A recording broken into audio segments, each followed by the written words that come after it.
Exercise 4.5 third sum.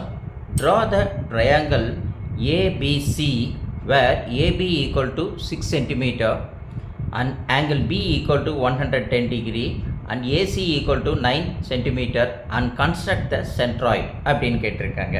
அப்போது given centroid of the triangle ABC அப்படின்னு நம்ம எடுத்து எழுதிக்கணும். ஏபி ஈக்குவல் டு எவ்வளவு 6 சென்டிமீட்டர், அதை எடுத்து எழுதிக்கணும். Angle B equal to 110 degree, அதை எடுத்து எழுதிக்கணும். அடுத்து ஏசி ஈக்குவல் டு 9 சென்டிமீட்டர் அப்படின்றது கிவன் எழுதிட்டு அதுக்கப்புறம் இந்த பக்கம் ரஃப் டயக்ராம் ஒன்று ரெப்ரசன்ட் பண்ணோம். அது பேஸ் என்ன கொடுத்துருக்காங்க, ஏபி. அப்போது ஏபி ஈக்குவல் டு நம்மளை பொறுத்த வரைக்கும் எவ்வளோ கொடுத்துருக்காங்க, அங்கே 6 சென்டிமீட்டர் கொடுத்துருக்காங்க இல்லைங்களா. அப்போ இந்த 6 சென்டிமீட்டர்ன்றதை நம்ம மென்ஷன் பண்ணிடணும் இல்லைங்களா. ஆங்கிள் பி ஈக்குவல் டு எவ்வளவு 110 டிகிரி, அதையும் போட்டுடுறோம். ஏசி ஈக்குவல் டு எவ்வளவு 9 சென்டிமீட்டர், அதையும் போட்டுடணும். இப்படி மென்ஷன் பண்ணி ஏபிசி அப்படின்றத நம்ம வரைஞ்சிட்டோம்னாலே ஏபிசி அப்படின்னு வரைஞ்சி இந்த 110 டிகிரி மென்ஷன் பண்ணி ஏசிக்கு 9 சென்டிமீட்டர், ஏபிக்கு 6 சென்டிமீட்டர் இப்படி போட்டாலே உங்களுக்கு எவ்வளோ மார்க் கிடைக்கும், 1 மார்க் ஃபஸ்ட்டு கிடச்சிரும். அதுக்கப்புறம் ரெஸ்ட் ஆஃப் தம் நம்ம டயக்ராம் அந்த வரைஞ்சிட்டு ட்ரையாங்கிள் ஏபிசி வரைஞ்சிட்டு அது கன்ஸ்ட்ரக்ஷனும் போட்டுட்டா ரிமைனிங் 7 மார்க்கும் நம்மளுக்கு கிடைச்சிரும். அப்போ 7 + 1 டோட்டலி 8 மார்க் நம்மளுக்கு கிடைக்கும். புரியுதுங்களா. இப்போ எப்படி ஃபேர் டயக்ராம் நம்ம வரைகிறதுன்னு நம்ம பார்ப்போம். இப்போ ஸ்கேல் எடுத்துக்கிட்டு நம்ம அங்கே ஏபி பேஸ் எவ்வளோ கொடுத்துருந்தாங்க, 6 சென்டிமீட்டர் இல்லைங்களா. அப்போது ஏலேருந்து டில் பி வரைக்கும் எவ்வளவு 6, நம்ம ஒரு லைன் ஒன்று ட்ரா பண்ணிக்கிறோம் இல்லைங்களா. இதுதான் ஏபி அப்படின்னு நம்மளுக்கு தெரியும். இப்போ நம்ம இதை என்ன செய்கிறோம், ஒரு மென்ஷன் பண்ணி எடுத்துடுறோம். இதை ஏவாகவும் இந்த பாயிண்ட்டை இதை பி ஆகும் இப்படி மார்க் பண்ணிக்கிறோம். அப்போ தான் நம்மளுக்கு கொஞ்சம் பார்க்குறதுக்கு கிளாரிட்டி நல்லாயிருக்கும் இல்லைங்களா. இதை நம்ம என்னன்னு சொல்கிறோம், ஏ. இது என்ன சொல்கிறோம் நம்ம, பி இல்லைங்களா.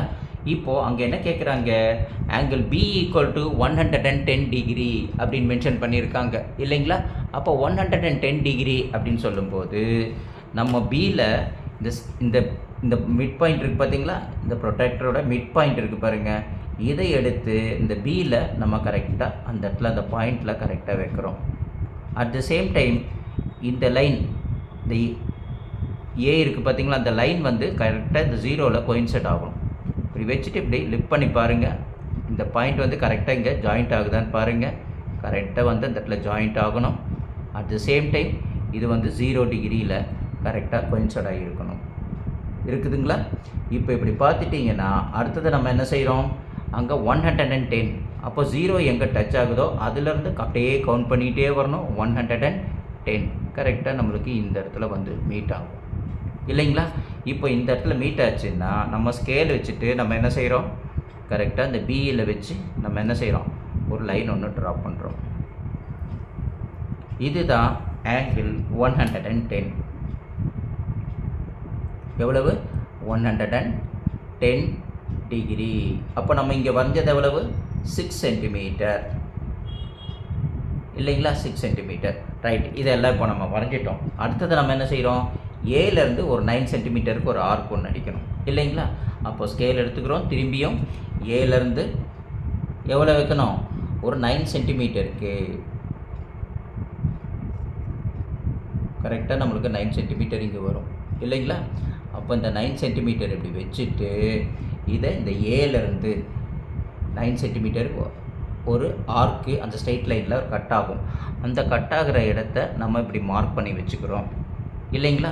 அதுக்கப்புறம் நம்ம என்ன செய்கிறோம், பென்சில் வச்சு ஸ்கேல் வச்சு ஒரு லைன் ஒன்று ட்ரா பண்ணுறோம். அந்த பாயிண்ட்டுக்கும் இந்த பாயிண்ட்டுக்கும்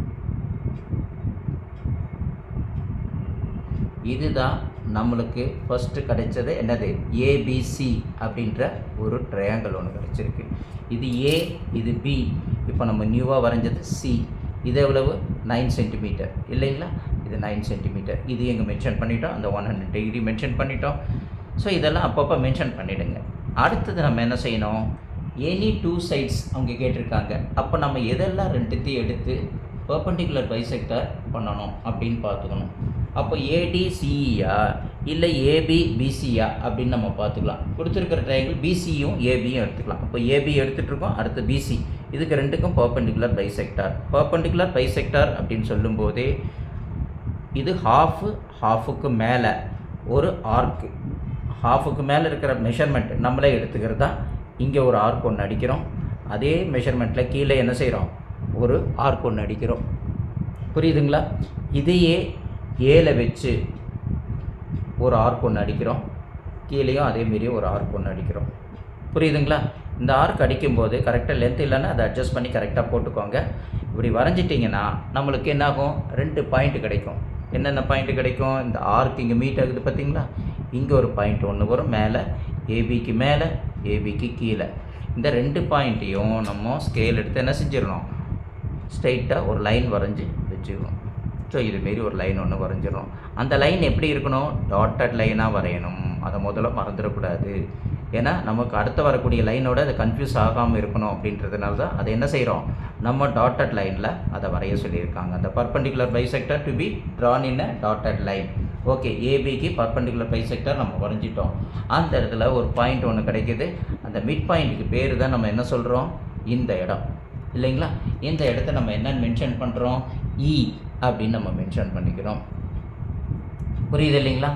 இப்போது அடுத்தது இந்த ஈலேருந்து ஆப்போசிட்டில் வெட்டெக்ஸ் எது இருக்குதுன்னு பார்க்குறோம். சின்ற வெட்டெக்ஸ் இருக்குது. அப்போது நம்ம இந்த இடத்துக்கு என்ன செய்கிறோம், ஒரு ஸ்ட்ரெயிட் லைன் ஒன்று வரைகிறோம். புரியுதுங்களா? இந்த ஈலேருந்து இந்த சி வரைக்கும் ஒரு ஸ்ட்ரெயிட் லைன் ஒன்று என்ன செய்கிறோம், ஒன்று வரைகிறோம். இப்போ வரைஞ்சிட்டோம். அடுத்தது என்ன செய்கிறோம், இந்த பிசிக்கு பர்பெண்டிகுலர் பைசெக்டார் கண்டுபிடிக்கணும். அப்போ பி என்ன செய்கிறோம், இங்கே வச்சுக்கிறோம். பிக்கு ஹாஃபுக்கு மேலே ஏதோ ஒரு சைஸுக்கு நீங்கள் என்ன செய்கிறீங்க, இங்கே ஒரு லைன் ஒன்று வரைகிறீங்க, இப்போ இங்கே ஒரு லைன் ஒன்று வரைகிறோம், மேலேயும் கீழேயும். ஓகேங்களா? இப்போ இதே இதை சியில் வச்சு நீங்கள் என்ன செய்கிறீங்க, இங்கே ஒரு லைன் இப்படி கட் பண்ணுறீங்க, இங்கே ஒரு லைன் இப்படி கட் பண்ணுறீங்க. இது 2 எங்கே ஜாயிண்ட் ஆகுதுன்னு பார்த்தோம்னா, இது இந்த இடத்துல கரெக்டாக ஜாயிண்ட் ஆகும் பர்பெண்டிகுலர் பைசெக்டர். இதையும் அதேமாரி என்ன செய்கிறோம், இந்த 2 ஆர்க்கும் இங்கே மீட் ஆகும். அந்த 2 ஆர்க்கு மீட் பண்ணுற இடத்த நம்ம அழகாக என்ன செய்கிறோம், ஒரு இதுமாரி ஸ்கேலை வச்சு நம்ம என்ன செய்கிறோம், ஒரு ஸ்ட்ரெயிட் லைன் ஒன்று வரைகிறோம். புரியுதுங்களா? அது எப்படி வரையணும்னா டாட்டட் லைனில் வரையணும். புரியுதுங்களா? இப்படி டாட்டட் லைனில் நம்ம என்ன செய்கிறோம், அழகாக அந்த பர்பெண்டிகுலர் பைசெக்டரை இப்படி டாட்டட் லைனில் அழகாக இப்படி வரைஞ்சிக்கிட்டு வரோம். இந்த டாட்டட் லைன் கரெக்டாக எங்கே போய் மீட் ஆகும், இது இந்த இடத்துல வந்துடுச்சு. இப்போ எந்த இடத்துல மீட் ஆகுது இந்த டாட்டட் லைன், இந்த இடத்துல மீட் ஆகுது, பிசின்ற மிட் பாயிண்ட்டு. அந்த மிட் பாயிண்ட்டுக்கு என்ன சொல்கிறோம், டி அப்படின்னு நம்ம பேர் கொடுத்து இ கொடுத்தோம், இதுக்கு டின்ற பேர் கொடுத்துக்கலாம். ஓகேங்களா? ஏபிசி, இதுக்கு டி, இதுக்கு இ அப்படின்னு நம்ம பேர் கொடுத்துக்கிறோம். இப்போ இதுக்கு என்ன பேர் கொடுத்தோம்னு சொன்னோம், ஏபிசி, இது இ, இது என்னது டி. புரியுது இல்லைங்களா? ஸோ இப்போ அடுத்தது என்ன பண்ணணும், அந்த மிட் பாயிண்ட் டி எங்கே ஆப்போசிட் வெர்டெக்ஸ் எது இருக்குதுன்னு பார்க்குறோம். அப்போ அந்த பிசிக்கு டின்ற மிட் பாயிண்ட் கிடச்சிது, இது ஆப்போசிட் வெர்டெக்ஸ் எது, ஏ இல்லைங்களா. அப்போ அதுக்கு நம்ம ஒரு ஸ்ட்ரெயிட் லைன் ஒன்று வரைகிறோம். நல்லா ஞாபகம் வச்சுக்கோங்க. இதுக்கு வெர்டெக்ஸ் ஆப்போசிட் வெர்டெக்ஸிலிருந்து அப்படியே அந்த மிட் பாயிண்ட்டுக்கு ஒரு ஸ்ட்ரெயிட் லைன் ஒன்று வரைகிறோம். அந்த ஸ்ட்ரெயிட் லைன் டின்ற மிட் பாயிண்டில் போய் ஹிட் ஆகுது. அப்போ ஹிட் ஆகும்போது இது 2 லைனும் எங்கே வந்து மீட் ஆகுதுன்னு பார்க்குறோம். அப்போ எந்த இடத்துல வந்து மீட் ஆகும், கரெக்டாக இந்த இடத்துல போய் மீட் ஆகுது இல்லைங்களா. அந்த மீட் ஆகிற இடத்த தான் நம்ம என்ன சொல்கிறோம், ஜின்னு சொல்கிறோம். அந்த G is a centroid of the triangle ABC அப்படின்னு நம்ம புரிஞ்சுக்கிறோம். புரியுது இல்லைங்களா. இப்போது இதுக்கு வந்து என்ன செய்கிறோம், ஒரு கன்ஸ்ட்ரக்ஷன் ஒன்று நம்ம வரைகிறோம். எப்படி கன்ஸ்ட்ரக்ஷன் வரையணும், draw the triangle ABC with AB equal to 6 cm, angle B equal to 110 degree, AC equal to 9 cm அப்படின்ட்டு இல்லைங்களா. 9 cm இங்கே போட்டிருக்கோம் இல்லைங்களா, 9 cm இந்த லைனுக்கு இப்படி போட்டோம். Okay, draw the perpendicular bisector of any two sides. Any two sidesனால் நம்ம இது AB எடுத்திருக்கோம், BC எடுத்திருக்கோம். Any two sides to find the midpoints of the BC and AB. அப்போ ஏபிக்கு கிடைச்ச மிட் பாயிண்ட் தான் ஈன்ற மிட் பாயிண்ட்டு. அந்த ஈன்ற மிட் பாயிண்ட்லேருந்து ஆப்போசிட்டில் வெர்டெக்ஸுக்கு ஒரு ஸ்ட்ரெயிட் லைன் ஒன்று போட்டு வரைஞ்சிட்டோம். அதேமாரி பிசிக்கு ஒரு மிட் பாயிண்ட் ஒன்று வரைஞ்சோம். அந்த மிட் பாயிண்ட்டு தான் என்னது பர்பெண்டிகுலர் பைசெக்டர் டீன்ற ஒரு பாயிண்ட்டு கிடைச்சது. அந்த டீன்ற மிட் பாயிண்ட்லேருந்து ஆப்போசிட் வெர்டெக்ஸ் ஏக்கு ஒரு ஸ்ட்ரெயிட் லைன் ஒன்று வரைகிறோம் இல்லைங்களா. அந்த ஸ்ட்ரெயிட் லைன் 2 மீட் ஆகிற இடம் தான் நம்மளுக்கு என்னது ஜி இல்லைங்களா. The construct the median AD. First நம்ம என்ன செய்கிறோம், ஏடி வரைகிறோம், அப்புறம் இசி வரைகிறோம். இது ரெண்டும் த மீட் அட் எங்கே இருக்குது, லெட் த மீட் அட் எங்கே, ஜின்ற பாயிண்டில் மீட் ஆகுது. So G is a centroid of the given triangle A B C அப்படின்ட்டு நம்ம ஒரு கன்ஸ்ட்ரக்ஷன் அழகாக எழுதி முடிச்சிட்டோம்னா, கன்ஸ்ட்ரக்ஷனுக்கு நம்ம டயக்ராம் வரைஞ்சதுக்கு ப்ளஸ்ஸு இதுக்கு 1 மார்க்கு எல்லாம் சேர்ந்து டோட்டலி 8 மார்க்ஸ் உங்களுக்கு ஃபுல்லாக கிடச்சிரும். புரியுதுங்களா? புரியலன்னா ஒரு வாட்டிக்கு 2 வாட்டி அழகாக டயக்ராமை வரைஞ்சி பாருங்கள். ப்ராக்டிஸ் பண்ணிக்கிட்டிங்கன்னா ஈஸியாக உங்களுக்கு ஃபுல் மார்க் கிடைக்கும்.